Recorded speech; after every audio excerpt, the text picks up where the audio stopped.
Was cuckoldry common in pre-civilized men? Good question.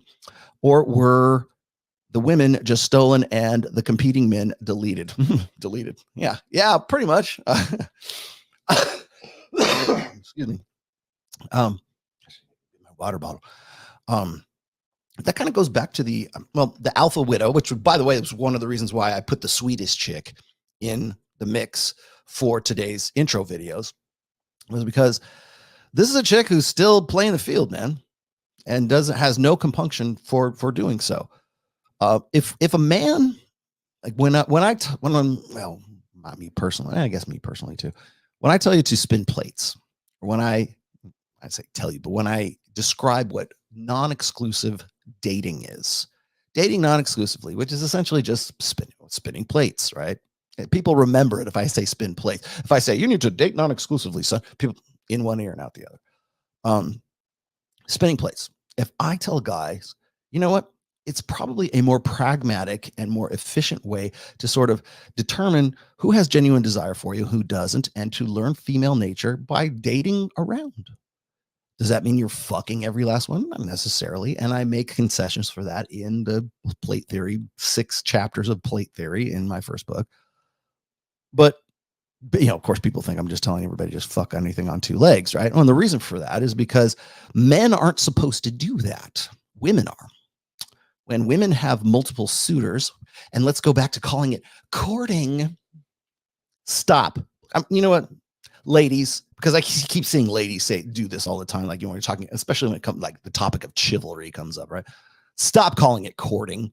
You don't live in Elizabethan Renaissance fair land. You don't live in like the Middle Ages. You don't live in the fucking aristocratic court of Francia. You stop calling it fucking courting, because courting was a specific set of like rules and games that the noble elite, the aristocrats of medieval Europe called it. Stop it. Stop it. Stop it. For fuck's sake. And stop calling it fucking chivalry too. Okay. Just say, hey, you know what? I need a guy with some fucking manners and courtesy and etiquette. How about that? Can we just go to that?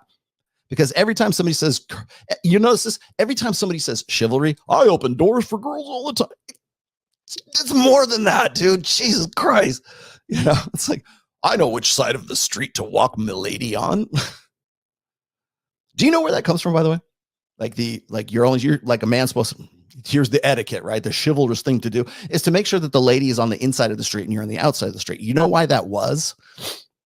It has nothing to do with getting hit by a car or something like that, although maybe that's the function now. But where that came from like medieval Europe. You know why? Because people didn't have like sewage systems back then, and they would take chamber pots and what was called slops at the time, and they would toss them out into the street. And if the slops hit the street, the person who was on the outside of that sidewalk or wherever they were going, walking right along, would get shit and piss all over them because they're throwing slops out into the street. And the man was expected to get all of that slops on him and not milady. That's where that comes from. Thank you. Well done. Now give me my $5 for your history lesson right there. That's chivalry. That's where it comes from. So stop calling it courting. Stop calling it chivalry. Like, call it whatever. Even dating, even the term dating. I just read about this. The term dating started in like the late 1800s, right? And it was like it caught on.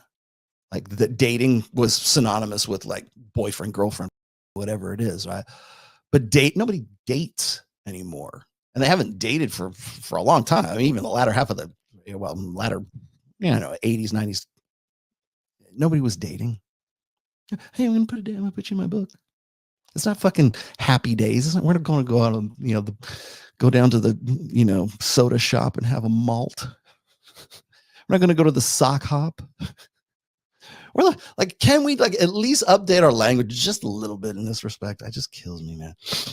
But anyways, more to your point, was cuckoldry a common pre-civilized? Nah. Good question. Funny thing is I also happen to have a very good article on that, and that's a very good segue. Where'd it go? There we go. This is the 16th century. Welcome. Let's go back in time to the 16th century. Wait, I even got this. I even have the sound effect now. Let's go back in time to the 16th century. where men were men and they wore antlers on their heads. There we go. Is this good? There we go. We're all wearing antlers. Okay, let's do this. Okay. I expect all of you in the chat to be doing this right now. Okay. So here we go. From the 16th century to the men's rights activists, the history of the insult, cuckold. This is great. These days, the greatest insult a so-called men's rights activist, well, it's a little bit more. Now this is like when did this come out? 2017. Okay. So maybe this is a little dated. Is to call a man is the word cuck, shortened from cuckold. The term for a man whose wife is cheating on him. Well, we already know that's we can expand that definition. We're human beings. We can make words mean more than they are. The word has entered the mainstream, particularly after Donald Trump's presidential victory. This was again 2017. Saw an alt-right backlash against the achievements of feminism. But the ideas and language are nothing new. In fact, it was during the Renaissance. From the 16th to the 18th century that Europe had a cultural obsession with cuckoldry. Back then, it was widely believed that women were more lustful than men, and probably maybe rightly so, largely because they were subject to the whims of their wandering womb. Say that 3 times fast. The womb, it was believed, could move independently around a woman's body, causing her to lose control. Thus, if a man were married, his wife was obviously cheating on him. if he was married, the infidelity would cause the poor husband to grow invisible horns, the ultimate symbol of cuckoldry, and the comic figure of the horned cuckold made its way into fictional songs, engravings, and theater. It eventually became so ubiquitous that to give the impression of a brotherhood of cuckoldry, wherein all wives were adulterous and all husbands hapless fools. Yeah, and this is funny because I remember reading this back in the day because I have done Shakespearean acting before. There you go. I'm a nerd. In Shakespeare's Much Ado About Nothing, which I have been in, a play all about love, marriage, and deception, Benedict jokes about never getting married because it means instant cuckolding. Now, would you like me to read this to you in perfect Shakespearean iambic pentameter? I could.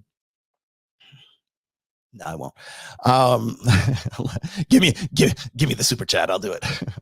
The anxiety around paternal lineage due to a cheating wife are obvious in this naming. Cuckoos, of course, don't have horns. Okay, this is here it was. The basis of the word cuckold is found in the cuckoo, a bird which lays its eggs in other birds' nests, forcing the unsuspecting bird to raise the offspring, which are not his own. Again, this is the root of this.